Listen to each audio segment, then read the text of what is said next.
Hello, all, and happy Monday. We're so glad you guys could join. My name is Tiffany Hall. I'm an alumni of TripleTen Software Engineering Program. I'm currently a full stack developer at Scholastic Inc., which is the world's largest publisher of children's books and a powerhouse in the digital education space, too. And tonight, even though it looks like daylight's still here where I live, it is actually nighttime. Very excited that we're going to be having our presentation for the TripleTen September Code Pudding. As you can see, we have lots of our students here to join us today. Thank you so much. The Code Pudding has been really fantastic in just uniting all of our business intelligence analytics students from all over the US with each other. So it's been a very exciting process. If you're kind of new to the business and intelligence analytics side of things, or maybe you've seen the code jam, but you're not quite sure what a code pudding is, happy to tell you. So a code pudding is much sweeter. It is a friendly competition that our students take on during their normal coursework, and they are super short. We're talking like 4 days, 5 days, okay? Our students get together, they jam out a bunch of work to meet the prompt that we give them. This one is a code pudding because the content is a bit more focused. It's like a dessert, right? They're putting in the work on the data. Okay, the jokes don't get funnier from here, so now is the time to laugh. All right, so the code pudding does consist of two parts, working with the data and the presentation. This week, our participants have been working diligently. We've divided them into teams, and they have had 4 days to work collaboratively and create visual essays using the provided data sets. We gave them the data sets. They didn't have to go look for that. So I'm very excited to see what these visual essays are and how they have made these their own. Today, the teams are going to show off their project to all of you watching, and then our judges are going to review them during next week. The judges are going to be evaluating both the data part, the choices they made around the visualization, and their presentation here tonight. Like always, we will post our results on Instagram and all of the other socials such as LinkedIn and things like that. We will do that September 18th. All of our students can vote for their favorite project during this week.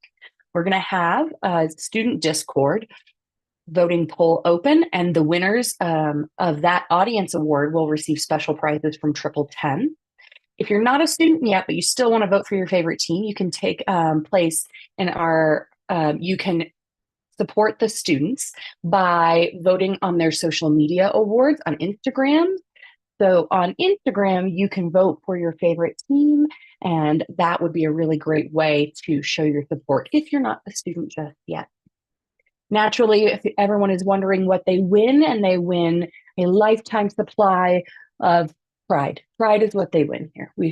It's just pride, But it's really important pride because anyone who is in this competition really is dying to have this on their resume, as well as bragging rights with all their cohort members. So now it's time. I'm going to go ahead and start with our presentations because I'm just so excited. I can't stop with this first one. The first team that we have tonight is called the Golden Girls. And if you don't know anything about me, please take this one fact away that all things in my life are sequins, unicorns, and golden girls. So very excited that we are going to have Lydia Jimeno Harvey, Muriel Palanta, and then Greshima Bhattaratam. The Golden Girls have pre-recorded most of their presentations. I'm going to go ahead and hit play. And then when we get to the end of that video, Lydia is going to take over and she's going to bring it home. All righty. Let me get that set up, y'all.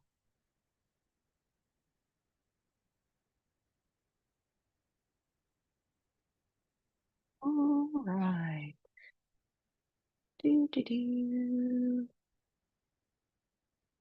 Here we go. Good evening. I hope you're having a wonderful day. I'm Grishma, a business analyst at TripleTen, with a passion for turning data into insights and driving business growth.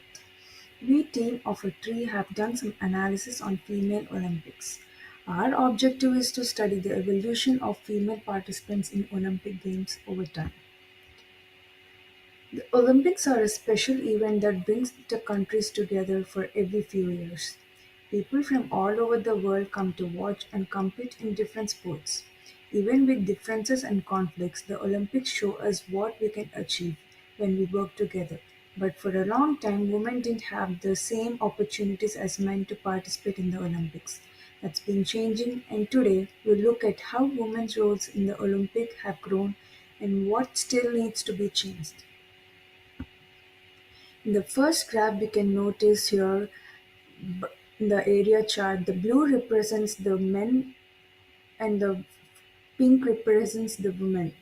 So we can see before 1900 there were only men who were participating in the Olympics. From 1900 women started to participate, whereas women ratio was always lesser than the men over the years, but in still 2020, women have come closer to 7,266, whereas men are 7,855. To keep this growing, we need to come up with few recommendations. If we ensure equal access to resources and facilities and funding, and we should also encourage women and girls to sports from younger age. The second graph, we see the orange bars. Those are the number of participants in Olympics over the years. And whereas the line here represents the average age of men and women, and here blue is the man and pink is the woman. We could see in men, the age never crossed 23, and the highest is 33. It's between 23 and 33 till 2020, whereas for women it started with average age of 29 and peaked to 50. Again later it never crossed 33 and 22, and it remained till 2020 it remained the same. This variation can be due to not specifying the age group in parties particular, and also to encourage women in Olympics. All age group were allowed so that people or women who are capable of playing all were allowed. Later, when number of participants were increasing, the age has been mentioned, so it remained same till 2020. This bar graph shows highest countries with female winning medals. So these are the graph that shows only the female players. So US always tops, and next comes Germany and China, followed by China. As you can observe here, the left side shows the darker in all the countries, whereas the right side shows it's lighter. It, the right side it shows the starting phases of the Olympics, but that is 1900, and the left side is for the year 2020. We could see from 1900, the shade of purple is getting darker. That means the number of players or the medal winners are have kept increasing from 1900. It seems the same for all of the countries. To maintain more success and keep the women players growing, one should celebrate their success stories, showcasing and celebrate the achievements of female athletes, using their success stories to motivate and empower others. And we should also incorporate the mentorship programs, which establish mentorship initiatives that pair experienced female athletes with younger generations, providing guidance and inspiration. And the remaining analysis will be followed by my teammates. Thank you.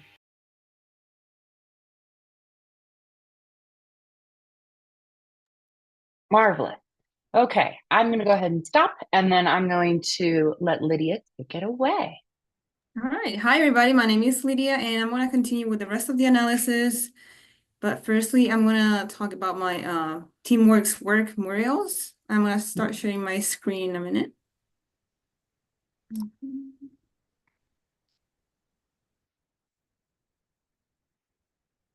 All right, so you can see here, she analyzed the uh, different types of medals, and so we can see the sports with the highest ratios, and we having athletics, gymnastics, and swimming, as well as shooting on the top.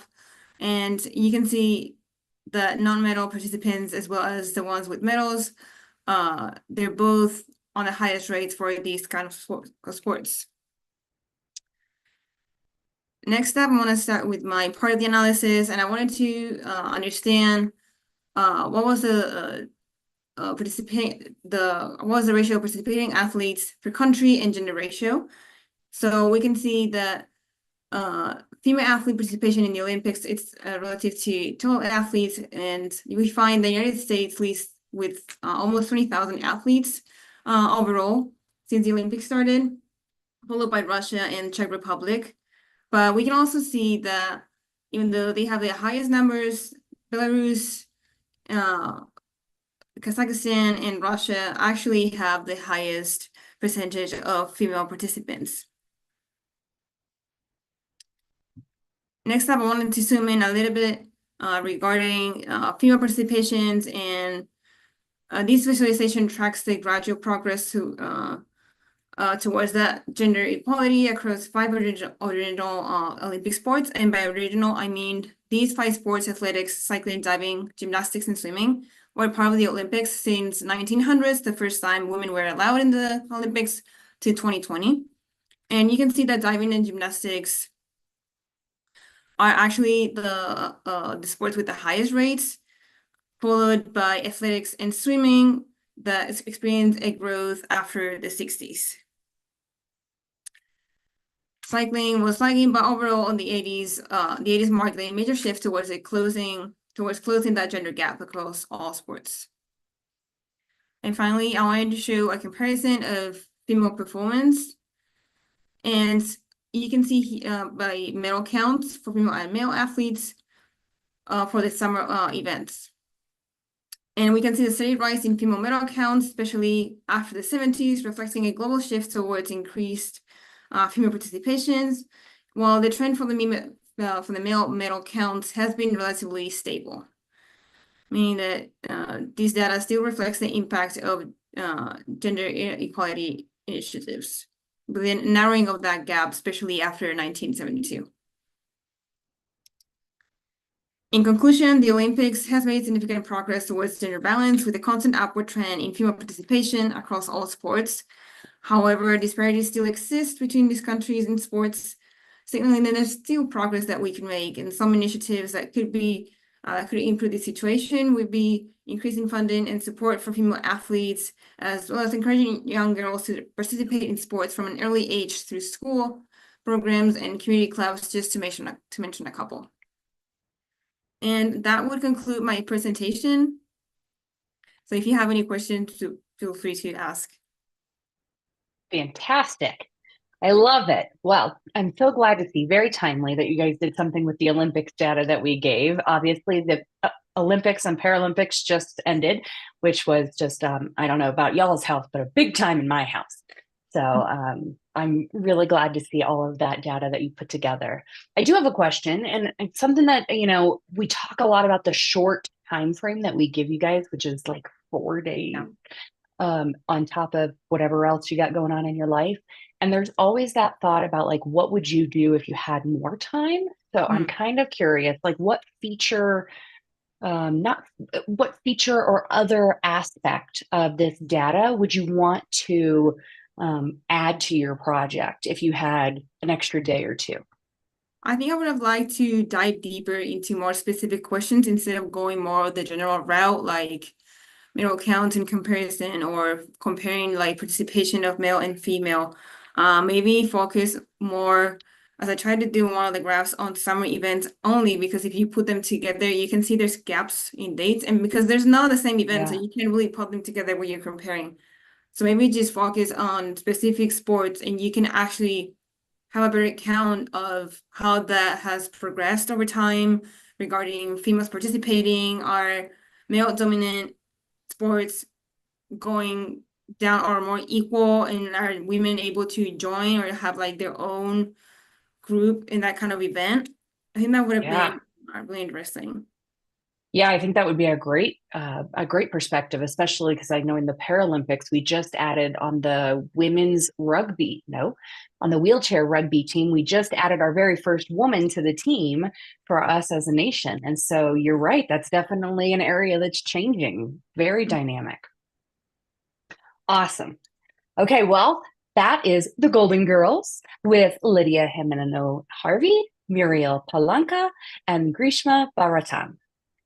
And so next we're going to go to the aqua analysts. And so I'm very interested to see what the aqua analysts have decided to do for their data set. Those participants in that team are Fikru Gifterd Kidayan, Tiffany Burgett, and Vanley Jackson.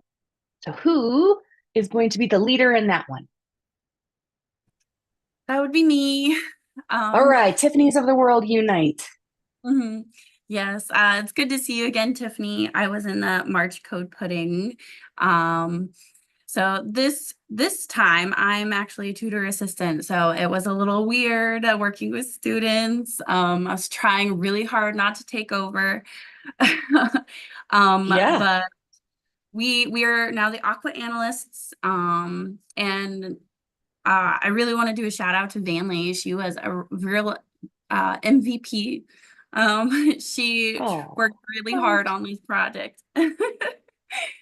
Um, so we chose well, y'all take it away.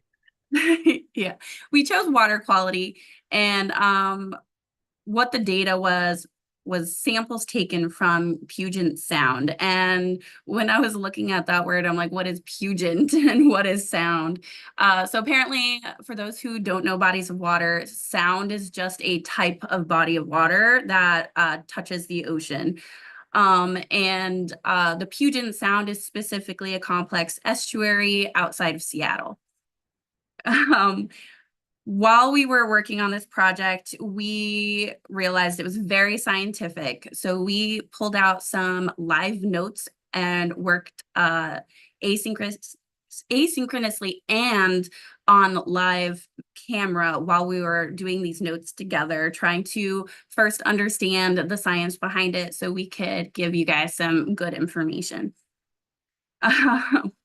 So I guess let me show you our slide.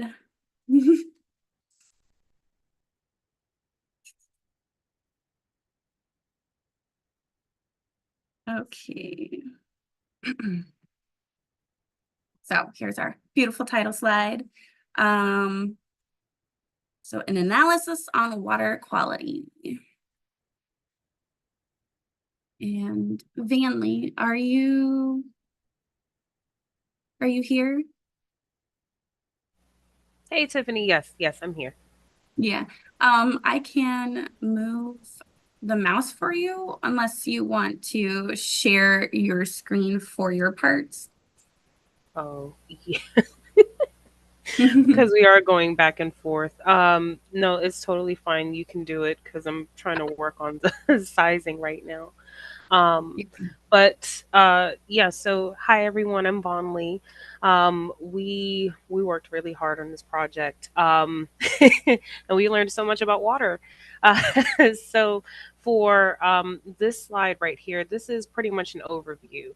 Of course, we wanted to figure out what the water quality looked like overall for Puget Sound. So here you can see the different parameters that were measured from all the samples that were taken. And you can see also the units in which each parameter is measured. So what this is telling us is that for the different types of sites, you know, the large lakes, the swimming beaches, streams, rivers, these are the values or well, the values of each parameter that was taken. So we can see that, let's see, for large lakes, they measured chlorophyll field as well. Those are pretty much the same. And you can see that it has a value ranging from 4 milligrams and per liter to 400, 941. Um, right here, let's see, we had to narrow down the parameters because it's a lot. As you can tell, we have to scroll down.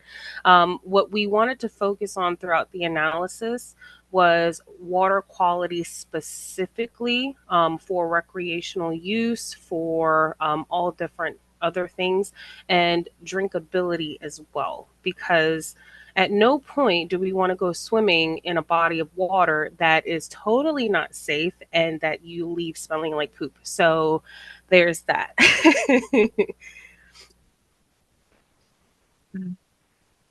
Okay. I just have to move you guys to the other side. So one of the first things we asked ourselves is there a correlation between different parameters and the site types? So first, I need to do this little disclaimer over here. Parameters need to be considered on an individual basis and cannot be compared with each other due to their different thresholds and units. However, this does give an idea of what types of parameters have higher concentrations in different areas. So, like, density is clearly much more in the marine offshore, which we could have kind of assumed that because, you know, sand and stuff coming in. But you can't really see any of that in the others. There's not a lot of density there. However, we can't compare the concentration of light with the density in marine offshore just because of those different units. So we can see streams, rivers, swimming beaches, they have higher bacteria, and large lakes have more chlorophyll. So the parameters that we ended up patting down to 40, we ended up putting in sets. So similar parameters grouped together so we can do a better analysis. So, and those would be these sets that we use the majority of the time until we get to drinkability.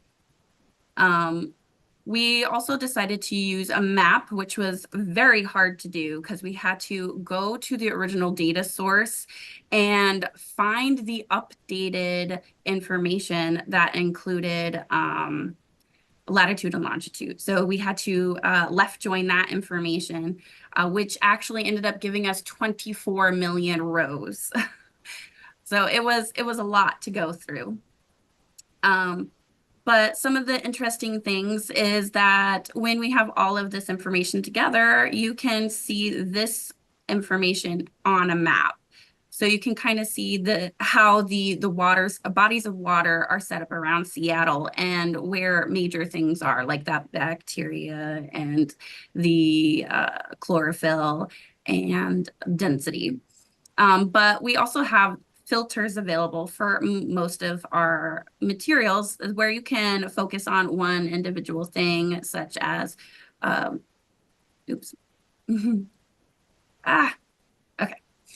such as bacteria or turbidity, which is a huge factor in drinkability. So the higher the turbidity, the less drinkable. So all those large circles are not a very good sign for our later slides. And just to let you all know a little bit about turbidity, it really, it boils down to, is the water clear or murky or muddy? So you don't want to drink that. You just don't. So here, we are seeing the relationships between the parameters and the times in which they were taken, going from years all the way to the hours of the day in which they were collected from. So what is most important about these charts is the trend lines.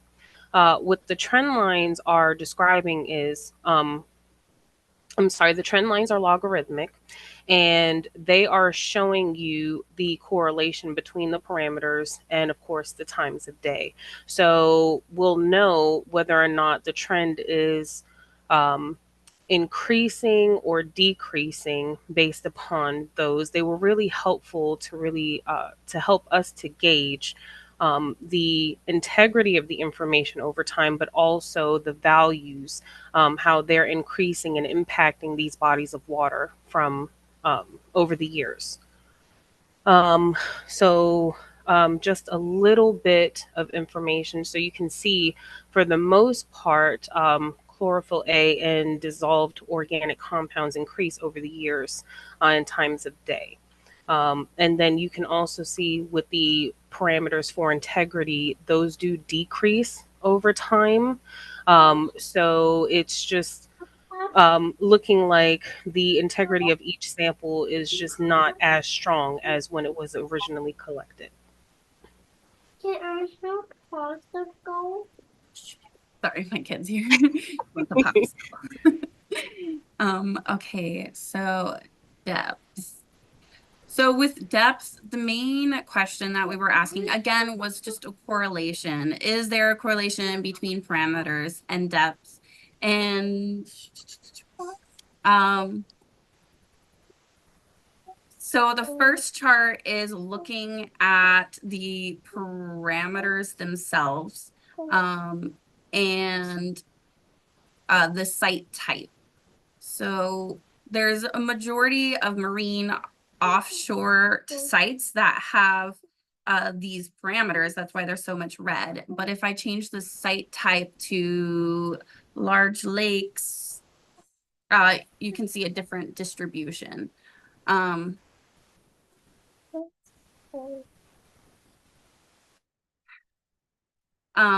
So the second chart is showing as the depth increases, does the value increase as well? And these trend lines, when they curve, if they are curving up in any way, it is showing that there is some mild correlation that between depth and parameters. So like salinity and nitrogen increase as depth increases, but light, oxygen, bacteria, chlorophyll, and turbidity, they all decrease as depth increases, which we can kind of assume that with like light, because obviously it gets darker as you go down. But some of these are really surprising, like bacteria or a turbidity. And this was actually one of the group of information that I really would have liked to gone deeper into, but there's just so many parameters and so much information over the last like 50 years that we were unable to do that on our short time frame. Okay, so my favorite slide, Vonley, if you want to take that. Drinkability. I would say that this is my favorite as well. Just because there is a lot of recreation that happens in Puget Sound. And a lot of times people get parched as they're hiking in those areas and decide that they want to stick their bottles in the water and drink. And what this is telling you is, don't do that. Don't do that at all. We measured the bacteria in those areas, and as you can see within the different parameters, the bacteria specifically does focus around different things like E. coli, enterococcus, fecal streptococcus. There's a lot of fecal matter within the bacteria, because we have to understand that, in total coliform as well, we have to understand that this is a habitat, really. This is an ecosystem. There are animals that are in the area, and animals naturally relieve themselves around those areas. So we don't want to drink the water. I don't even think we want to swim in it. Just letting you all know. You can modify the data to show the different site types. So if you just want to look at streams and rivers, if you just wanted to look at large lakes, all of the data will change based upon that, and you'll see the level of drinkability, of course. Long story short, just don't drink any of it. That's just my warning there. I just want to emphasize that for you all who are in the area. I just want to point out that these average parameters of drinkability and average bacteria drinkability, they are based on the EPA's standards of the levels, the individual levels. So it was really complicated and really hard for me to get the calculations and parameters right to do this. But the important part is a 0 means it's safe, and a 1 means it is 100% not safe. So as you can see, our lowest number is a 0.5. So even the blues are not safe. Yeah. Yeah. Because the EPA does specify that you don't want any bacteria, period, in your water. Yeah, so there's a couple of these where it's set to 0 as the standard, and then a couple of them, the units is up to 100, but they were still mostly over that. So in conclusion, if you are swimming through, or as we were swimming through those mountains of data, one thing for sure, Central Puget Sound is not winning any awards for drinkability. It has its fair share of quirks. I'm sure it's beautiful to look at. At least we know not to drink that water, and maybe choose a different place to swim, like a swimming pool. On the bright side, we got solid science learning during this project, and I hope you learned about it too. And we thought about how much bacteria is too much. So now you can think about that too when you go swimming in your local lakes. Yeah. I just want to thank Vonley for her hard work and Tiffany for letting us do this and kind of go off script a little bit. And TripleTen for definitely doing another code pudding, because this is an amazing experience. I definitely learn so much every time I do it. Yeah, honestly, I've learned a lot as well, and I definitely want to thank Tiffany. She was a huge rock star during this this project. Honestly, I don't know what we would have done without her. So, any questions?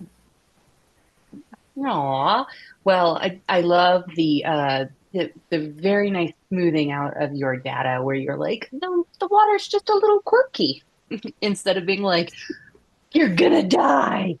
Um, so kudos for that. I have a lake near me, and I am now questioning the levels of bacteria in that lake. So I will be looking into that data myself.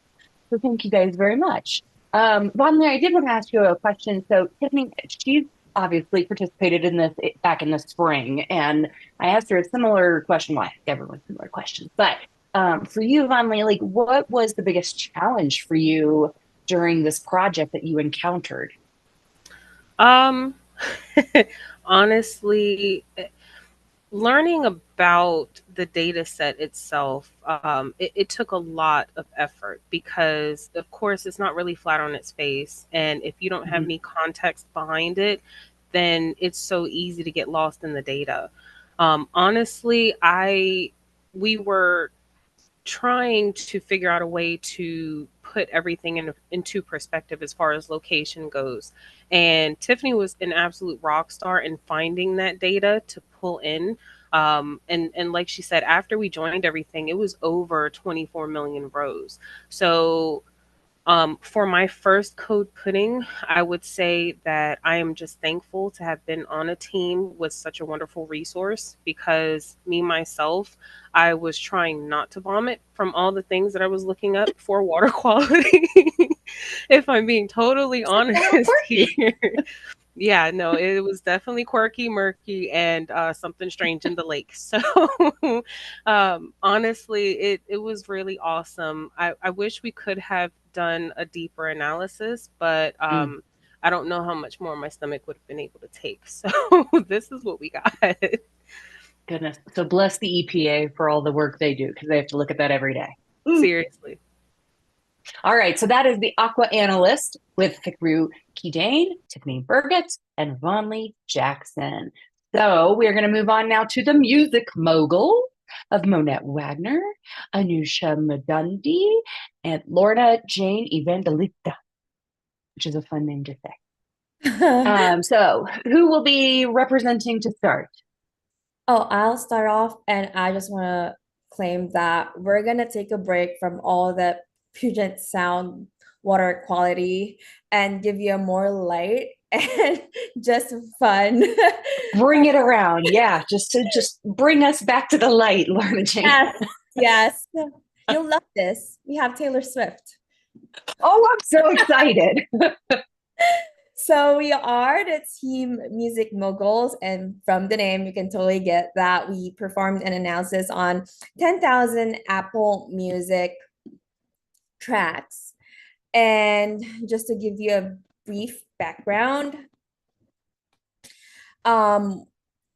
we did the cleaning, processing, analysis, and visualization, and simulated a real life teamwork. And what we found is that in this landscape of just 10,000 Apple Music tracks, that there was a decline in new music release. And we determined the top genres that is flourishing in this sample set, and which artists had most songs and most albums. And then we also found that explicit music is imminent. So let me hand off the mic to my teammate, Monette. Okay. If everyone can hear me, my name is Monette and I'm on Sprint 5 on the BIA program. Good. So yeah, like Lorna said, that we were working on the song data set of 10,000 Apple Music tracks. Throughout our data exploration, we saw that there were important attributes that we focused more on others, such as the artist name, the song, the genre, the release date, and the explicitness. And it's important to know that we are just analyzing 10,000 songs in the data set. In our research, we found that there were over 100 million songs on the Apple platform currently. So we're only analyzing 0.01% of all the songs that are out there right now.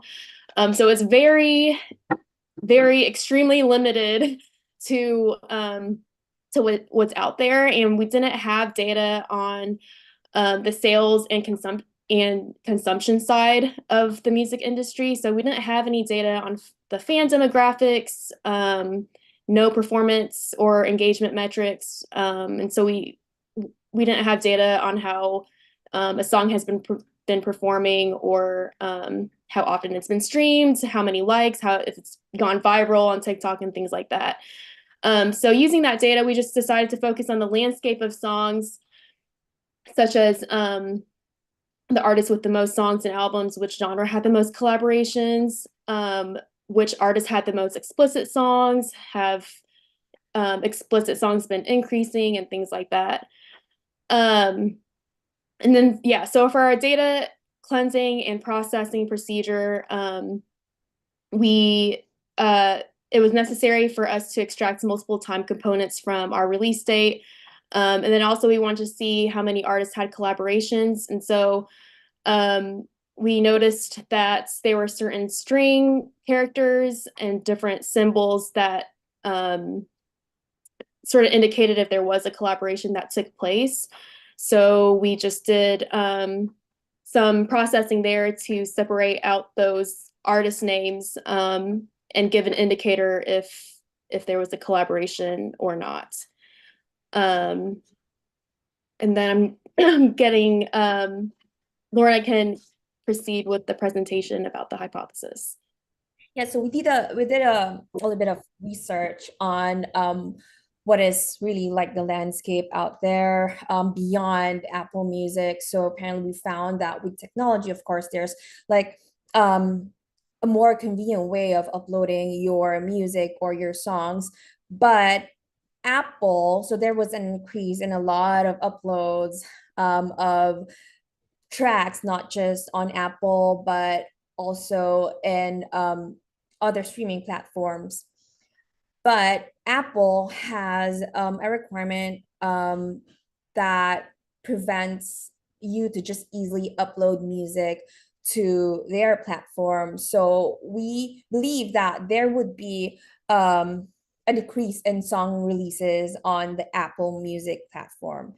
And that we found that running time nowadays for tracks for songs is about 3 minutes. So we believe that in this sample set, no matter what the genre is, that the running time would be just around 3 minutes. Also because we found a research that was saying that our attention span as individuals have really shrunk a lot. And we found that we believe that the top three genres would be pop, country, rock, because these three genres are what, based on research, are what Americans love so much. And we found that there is no regulation actually for explicit songs to be released, but rather just a recommendation to label your songs or your music if it's explicit or not. So we do believe that explicit songs will continue to remain significantly present. So Anusha will take over to discuss the findings. Hello everyone, my name is Anusha. I'm a recent BA graduate. So to support the hypothesis, we have conducted the analysis using Tableau. As mentioned earlier, the music release is on a decline mode. You can see here the graph, like the rise and fall of the music release. The music releases like raised during the 2000, like after 5, you can see the rise, and from after 5, it is the peak at 2015 around, and then started declining. And you can see, like as mentioned before, the track time is just reduced to under 4 minutes. So, and then, yeah, so we can see the bar chart representation of artists with most songs. You can see Taylor Swift there. But here we would like to emphasize on one thing, that this is not based on the popularity of the artist. These findings are purely based on the limited Apple data set which we got to conduct our analysis. And in the next slide, you can see artists with most albums released. That is Lana. Yeah, Kelly Clarkson. He's like at the top of the chart, but it is like if you see, Google it, and then you can find different numbers. So we really don't want to discuss the numbers here. So because the data is, as discussed, it is very limited. And coming to the genre, it's pop music is at the top, and followed by country and rock music. Then we have, like in the next slide, yeah, then we analyzed about the explicitity of the music. So here we can see the graph, like the rise and fall. So 2015 is the year where most explicit song releases, like you can see that. But luckily, the explicitness of the songs is like decreasing. And then again, hip hop and rock is the one, like those genres has the most explicit songs. And then, yeah, that is from the visualization part. Yeah, thank you. So what we really want to focus on is that we want to emphasize that analysis on song data remains really valuable and has a great potential across stakeholders, whether you're a music producer, you're a creative, you're a music fan, you just consume music and listen to it every day. This is very interesting for me. But we also have to note the importance of sample size, that the unexplored territory of that difference between 10,000 and 100 million songs, it could tell a different story. But there's a lot of room for exploration. So we listed down some further analysis, which is like a lot more than this, but we can also study the factors to like the decline of new song releases. And we can also study the most ideal length or genre of a song. And we can also combine this data set and compare it to sales and consumption data or any performance metrics. And we can also explore if you can utilize different genres to influence popularity between artists or genres, other genres itself. And we can also do further analysis on explicit music, like is it actually declining? If you include a larger scale of data set, what are the factors? What can it influence, or what influences it, and also the current trend. So that's it for Team Music Mogul. I hope you took a break and enjoyed our cute little fun presentation. All right, that was fantastic. That was so much fun. I think most interestingly, the data set that you guys have showed the spike of the explicit words in 2015. It makes me really want to go back and look and see like what was going on like in the current events in America, to see if there was some sort of like, was that an outlet, because I would have put my money on 2020, but clearly that was not the case. Yeah, Very cool.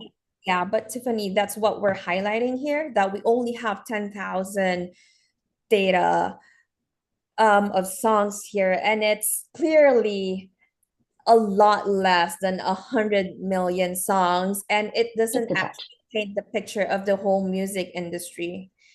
Yeah, I think it's a great point that you guys kept bringing that back to, because, when you look at such a small sample size versus the comparatively large body of evidence that you guys would have, or body of data you would have, that could really change your outcomes. Yes. Completely. Yes. So very important to bring in those sample size numbers and make sure those are a highlight for all of your customers or end users at the end. The one question I did have is, like, you guys all did such a great job with the visualizations and you split your presentation so evenly. Did you guys have a specific approach for splitting the task of creating these things between you, or did you just kind of all pile on and swarm? What was your methods there? It is like all three of us are busy moms, Tiffany.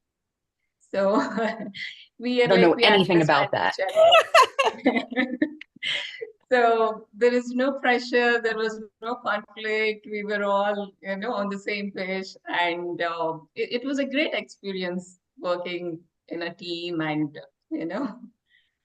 I mean, it is like visualization part is like sometimes I've done, but all three of us pitch into that, and we all played it around, and we have seen like which one is better, and all. So it is a pure teamwork.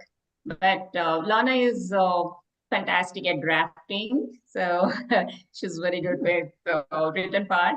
Yeah. Well, I just want to emphasize how interesting it is to work with like different schedule and such a short time. But they are both Manette and Anusha are like really great, amazing women, and we tried to make everything work, even with like different. Well, we're in the same time zone, but it's just that our schedule are like totally different. And yeah, but this is very interesting, like having to experience like a real life teamwork and make it really work no matter what. Yeah, it's real because, even if you're in the same time zone, like you said, I mean, I've been on teams where, my other developers that I'm working with work 6 a.m. to 2 p.m. And then, even though it's in the same time zone. And so, it's just something that you have to learn, really practice navigating around. So I'm glad you guys got that opportunity. All right, that is the Music Moguls with Monette Wagner, Anusha Mudundi, and Lorna Jane Evangelista. And Lorna Jane, I don't know if you go by Lorna or Lorna Jane, but the Southern woman in me just loves Lorna Jane so much that you probably will just be renamed that for me. I'm so sorry. No, that's totally fine. I have two names, and I know that it's not very common here. I'm from the Philippines, and that's very common to us. Most of us Fantastic. have two names, so you can call me Okay, Lorna Jane. fantastic. I love it. All right, so next is going to be the Penguin Patrol. The Penguin Patrol with Christopher Albritton, Ruth Timmis, and Jillian Kingsley.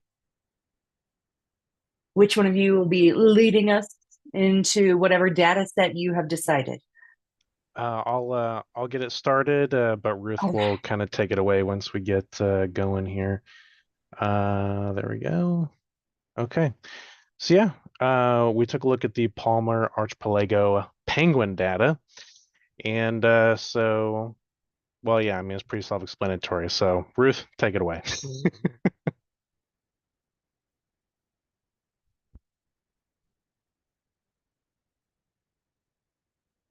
Nope. Are you there, Ruth?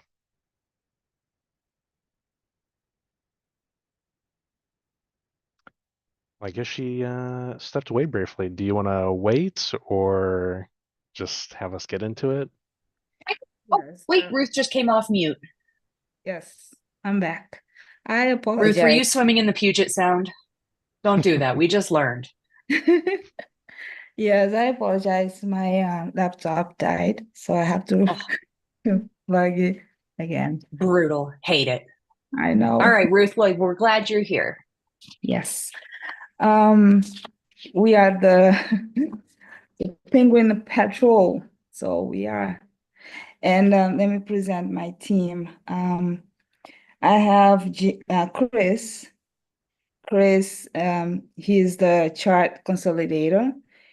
We all work together as a team. We build our visualization all together, but then we send it to him. He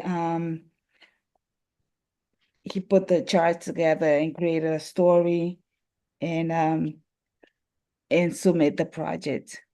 And we also have Jillian with us.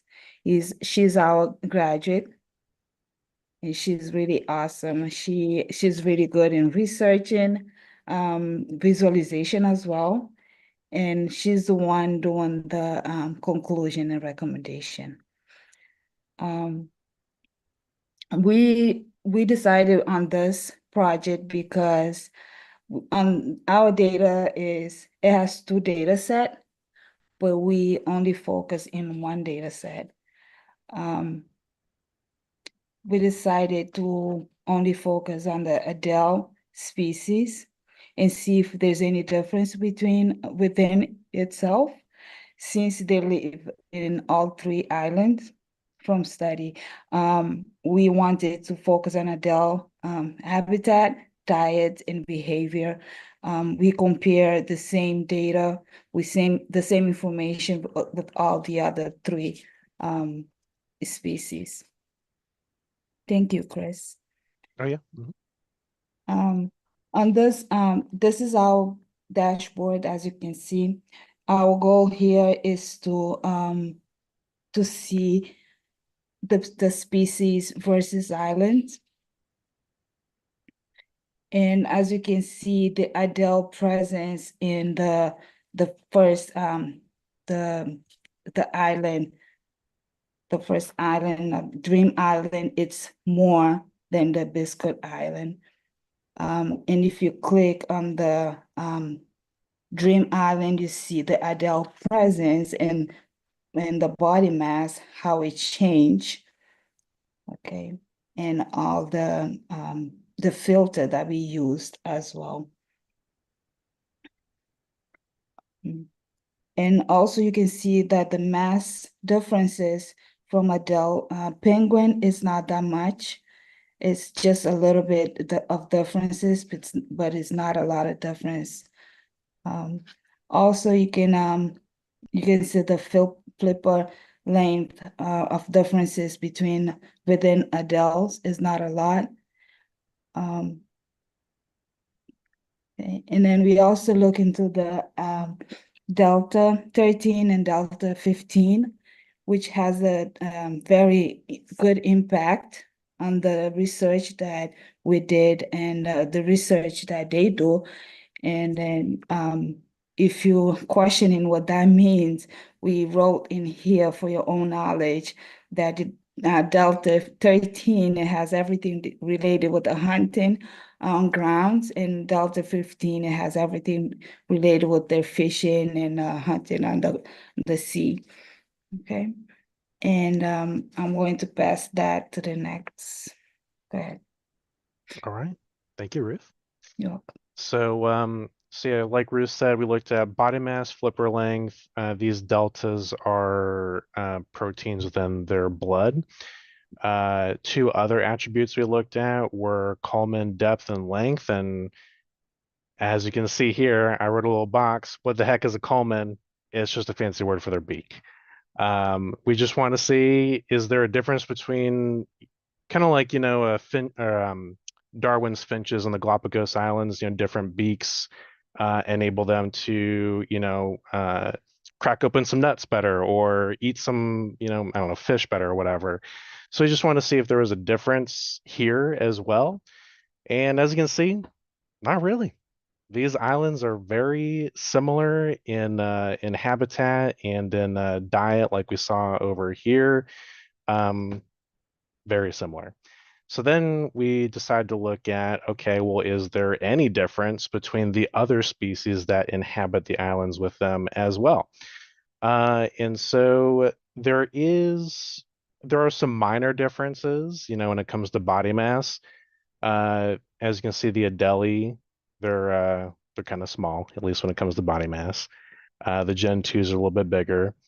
But aside from that aspect, everything else is pretty similar. Flipper length is minimally different, but obviously the Adelie are doing well since they're on all three islands. Gen 2 are actually only on two.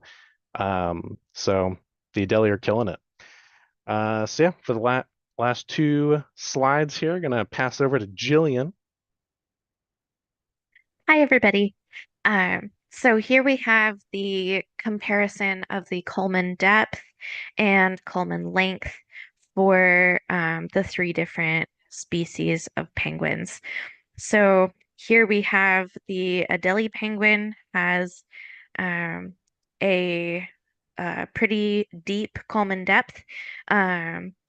Compared to the Gen 2 penguin, it is deeper. And however, on Coleman length, the Adelie penguin has the shortest beak.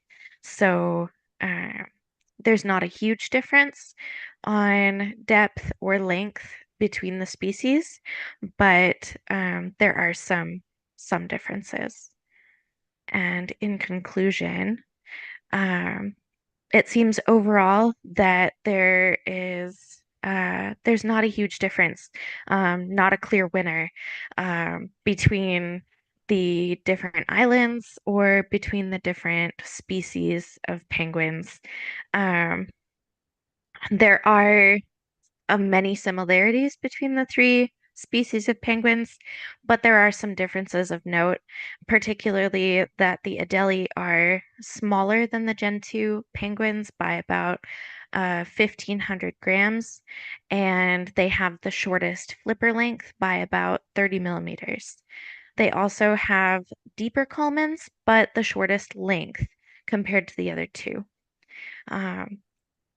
Our recommendation to the researchers would be to research these penguins further over a longer period of time so that we can get better data and more insight into their growth patterns and their dietary patterns as well.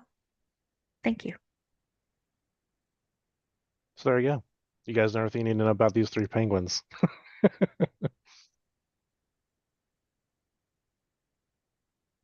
That is fantastic. You know, I was just doing some quick research. Did you know the Adelie penguin are the most popular? And do you know why? Because they're the cutest.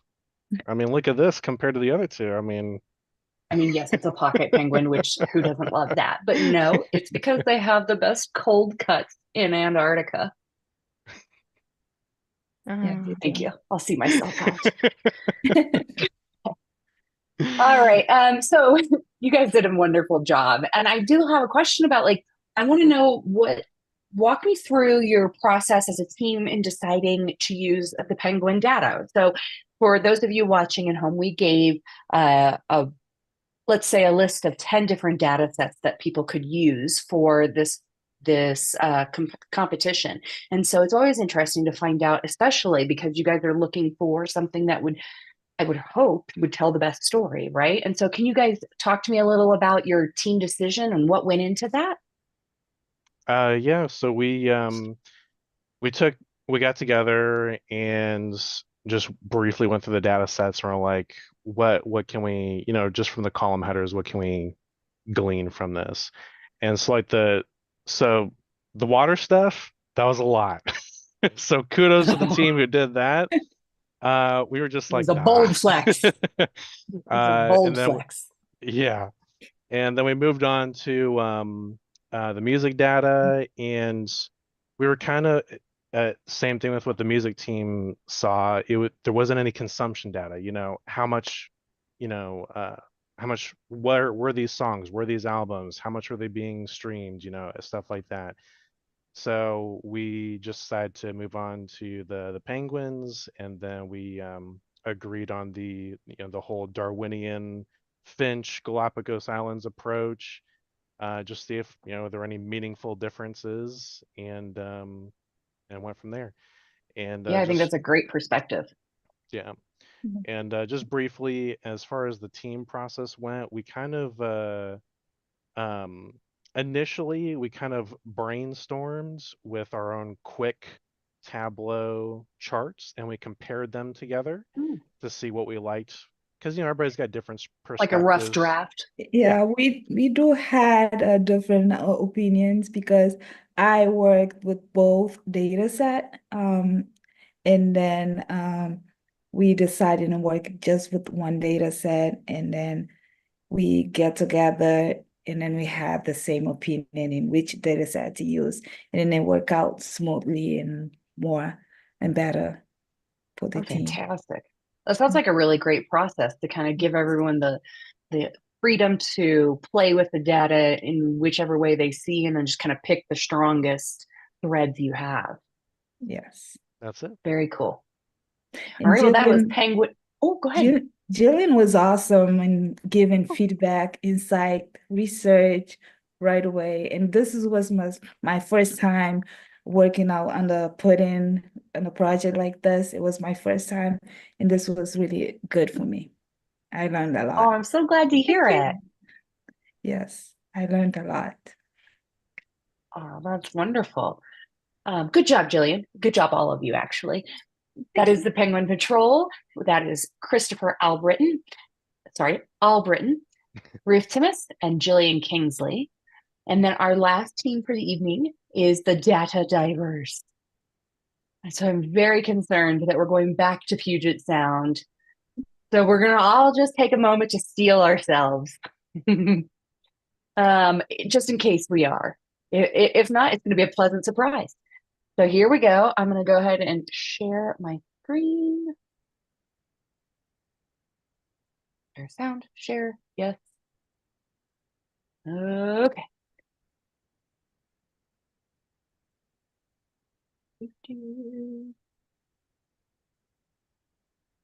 Play. Welcome to Team Data Divers. To start off, I'd like to make our introductions. First, we have our visualization whiz, Vivian Sue, our dashboard whiz, Karen Coates, and the story whiz, myself, Krista Sutton. Today, we're going to be looking at the Olympic data. This ranges from 1896 to 2020, and today we're only going to be considering the Summer Olympics, excluding the Winter Olympics because they're not played with the same participation, and so we wanted to stick with the summer. The Olympics, a story of equality. In the beginning, the Olympics was entirely played by men and continued to be a male-dominated scene for a really long time. Would equality be between men and women be achieved? What kind of representation would women have? Let's look. Starting off, in 1896, the Olympics had less than 400 participants, as we can see here with our athletes' entry by year. Less than 400 participants started off in 1896, and just a short 4 years later, there would be 5 times as many participants. This was just the beginning of the rise in popularity for the Olympics. However, what's behind these numbers? How many of the participants are men and how many are women? Let's look. A leap toward equality. So from here going forward, we're going to see male as blue and female as red. In 1896, the Olympics was entirely dominated by men. However, we would see the small beginnings of the eventual equality starting at the very next Olympic Games. In 1900, 33 women among the 1,903 men made their Olympic debut, which is a startling amount of men to women. That ratio is aggressive. So then we can, of course, see that shift does change. So here we're looking at a chronological look at the introduction of Olympic sports for female and male athletes. And then that the color, as mentioned before, does continue, and male will be square and females will be X throughout. So in 1896, the Olympic Games opened with 9 sports contested by male-only athletes, which makes sense because it was entirely men. In 1900, 5 of the sports became available for female athletes to join for the first time. As time went on, more sports were added for men, and they became available for women after a few years. As we can see, the timeline going up is getting later, and we can see a lot of that happening here. However, the trend does start to shift more aggressively once we get closer to the year 2000, where more sports became available for both men and women at the same time, as we can see here. Next is Olympic sports by gender participation. So this is a percentage for participation. So while there are many sports that begin with only men participating in them, that would not always be the case. As of 2020, there are 4 sports that only women have participated in. We can see that here we have artistic swimming, rhythmic gymnastics, softball, and synchronized swimming. Here we're looking at a timeline with our participation. So in 1900, women entered the Olympics at a ratio of just 2% female and 98% male participants. From 1900 to 2020, the number of female participants continued to increase, forcing that ratio to even out. By 2020, gender equality in the Olympic sports was generally achieved, as indicated by nearly 50% male and 50% female. We have our female at 48 and our male at 52, much closer. Here we have a dashboard containing the previous charts, and this is fully interactive. Everything can be clicked on to adjust if you are wanting to look at something specific. Each of the charts can be clicked on to adjust. So for example, you can click here and the other ones will adjust. Also on the right, we can choose to just look at female or male specific data, and we could choose to look at a specific year or specific years. So as things adjust, so does the entire dashboard. So that way you would be able to look more in depth at the information that's available. So in conclusion, many sports that were originally only entirely men or very male dominated have evolved over time to include, or for some sports, be entirely female dominated. Over the 124 years of the Olympics, great leaps and strides have been made toward achieving gender equality. While there's still progress to be made, for today, ultimately equality between men and women was achieved, and that's such a win for women. For next steps, there's still room for improvement. 12 sports are still 100% male participation, and the Olympics have given women's sports a platform, and it's up to us to keep pushing for more opportunities and equality. We're excited to see what the future holds for women's sports, and we hope we can continue to create more inclusive and supportive environment for female athletes.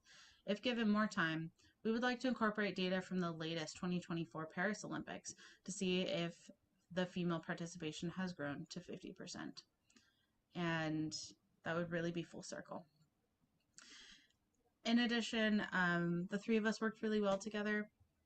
We were able to have really open communication on Discord, as well as being able to use